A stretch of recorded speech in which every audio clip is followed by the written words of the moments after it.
여호와의 말씀이니라. 그때에 사람들이 유다 왕들의 뼈와 그의 지도자들의 뼈와 제사장들의 뼈와 선지자들의 뼈와 예루살렘 주민의 뼈를 그 무덤에서 끌어내어 그들이 사랑하며 섬기며 뒤따르며 구하며 경배하던 해와 달과 하늘의 뭇별 아래에서 펼쳐지게 하리니 그 뼈가 거두이거나 묻히지 못하여 지면에서 분토가 들 것이며 이 악한 민족에 남아있는 자 물은 내게 쫓겨나서 각처에 남아있는 자들이 사는 것보다 죽는 것을 원하리라.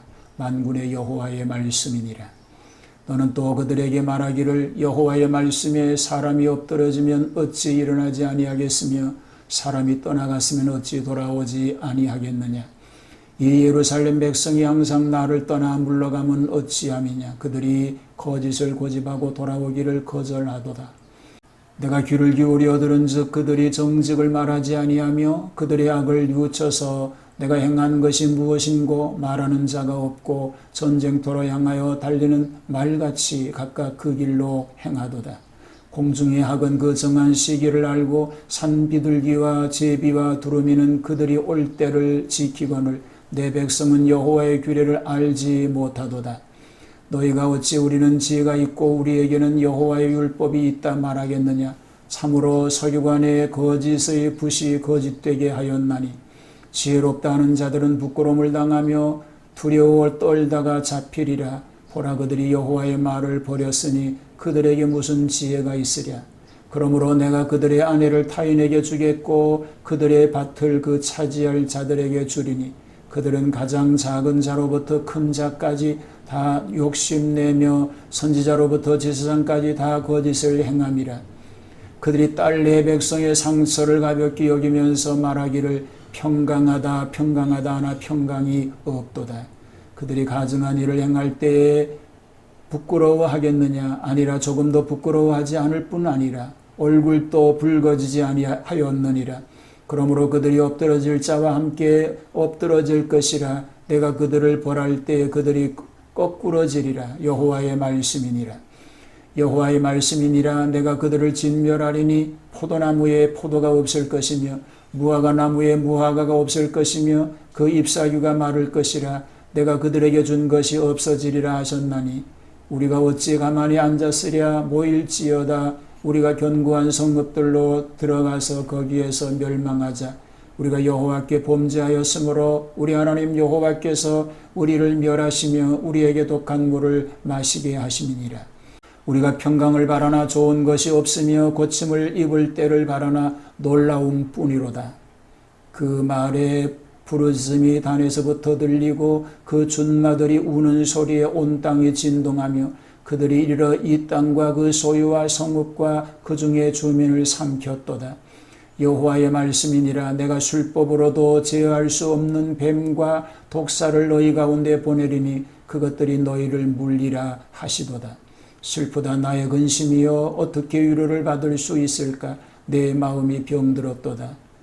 딸 내 백성의 심히 먼 땅에서 부르짖는 소리로다. 여호와께서 시온에 계시지 아니한가. 그의 왕이 그 가운데 계시지 아니한가. 그들이 어찌하여 그 조각난 신상과 이방의 헛된 것들로 나를 격노하게 하였는고 하시니 추수할 때가 지나고 여름이 다하였으나 우리는 구원을 얻지 못한다 하는도다. 딸 내 백성이 상하였으므로 나도 상하여 슬퍼하며 놀라움에 잡혔도다.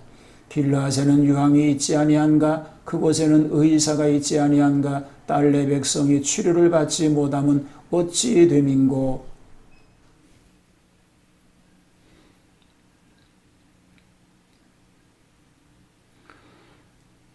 네, 오늘 에레미야 8장입니다. 지혜 없는 지혜자에 대한 얘기입니다. 생사간에 받을 재난으로 시작하지요. 백성에게 우상 예배를 허락한 지도급들의 심판이 심각할 것을 예언한 말씀입니다. 적군은 감추인 보물을 찾기 위하여 왕족들과 귀족들의 묘실을 파헤치리니 그 해골들을 버림으로 해와 달과 뭇별들에게 죄일 것인데 그들이 경배하는 것 곧 천체 예배를 가리킨다라고 볼 수 있습니다. 이는 아수르나 바벨론에서 수입된 이방 우상들입니다. 3절에서는 산자의 고통이니 그들은 생불여사로 외국에 끌려가 고통할 것을 예고하였습니다. 이것은 죽은 자나 산자에게 임할 하나님의 무서운 심판이 되는 것입니다. 자, 4절에서 16절은 벌 받을 수밖에 없는 죄상에 대한 얘기입니다. 이제 회개하지 않는 백성들의 미련함을 얘기하지요. 지혜 있는 사람이라면 엎드러졌으면 일어나야 하고 떠나갔으면 돌아와야 하는데 예루살렘 백성들은 마음이 완고하여 하나님께 돌아오지 아니하니 지혜 없는 자라는 것입니다. 이것은 마치 전장의 군마처럼 각자의 길로 달리고 공중의 후조는 오히려 그들보다 나아서 저들의 이주의 본능으로서 기후를 따라서 이주하는데 인간은 하나님을 불순종함으로 멸망을 받는다는 것입니다. 거짓된 지도자들에 대한 얘기입니다. 당시 학자들은 스스로 지혜 있는 채 하나 무지하여 율법의 지식을 이용하여 사람을 속이는 자들이었습니다. 학자나 선지자나 제사장들은 백성의 지도자의 입장에 있으나 거짓말쟁이로서 마치 의사가 사람의 상처를 무심하게 고쳐주고 평안하니 염려 말라고 거짓 위로하나 실상 평안이 없는 것과 같습니다. 그들은 이런 일을 하면서도 파렴치와 수치를 모르니 그들도 백성들과 함께 멸망할 것이라는 것입니다. 전화를 입은 유다 땅을 얘기합니다. 본문은 심각한 하나님의 심판의 선고이니 죄 있는 곳에 심판이 따릅니다. 포도와 무화과는 유대의 상징인데 그들은 열매 없는 무화과 나무처럼 저주를 받아 잎사귀까지 말라서 죽게 될 것이라는 겁니다. 그들은 자신들의 죄는 생각하지 않고 하나님을 원망하며 불안과 공포에서 떨며 자포자기하였습니다. 마지막 16절과 17절은 적군 침략의 예언입니다. 그들이 적군의 위세를 준마에 우는 소리로 적의 잔인성을 독사에 비유하였습니다. 죄는 필경 이 같은 심판을 받고야 말 것입니다.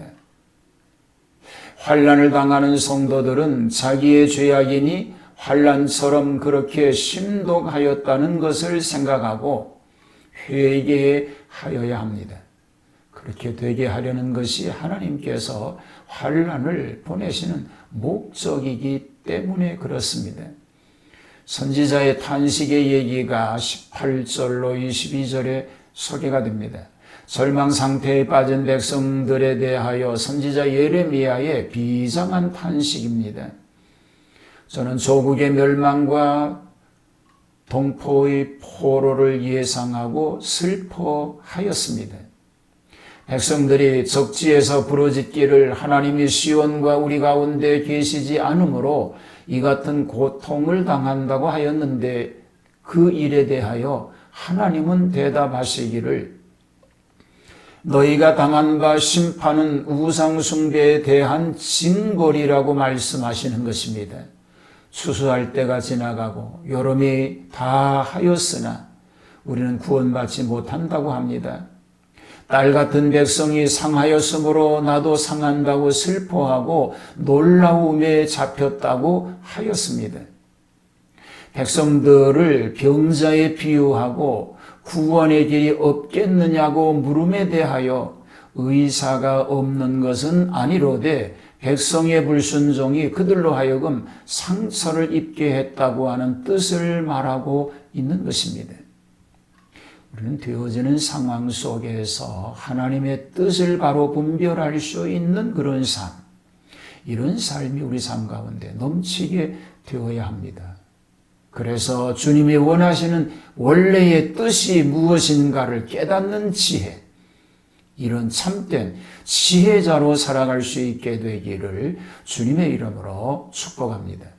어리석은 자가 아니라 하나님이 주시는 말씀에 의하여 지혜로운 자로 살게 하옵소서.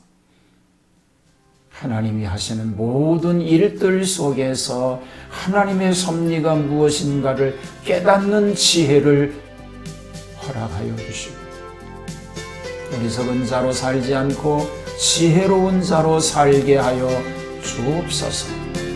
오늘 삶 속에도 주님과 함께하는 은혜를 더디 피워주시고, 오늘 또 우리 가족 모두를 지키시는 주의 은혜로 함께하여 주옵소서. 예수님 이름으로 기도하옵나이다. 아멘.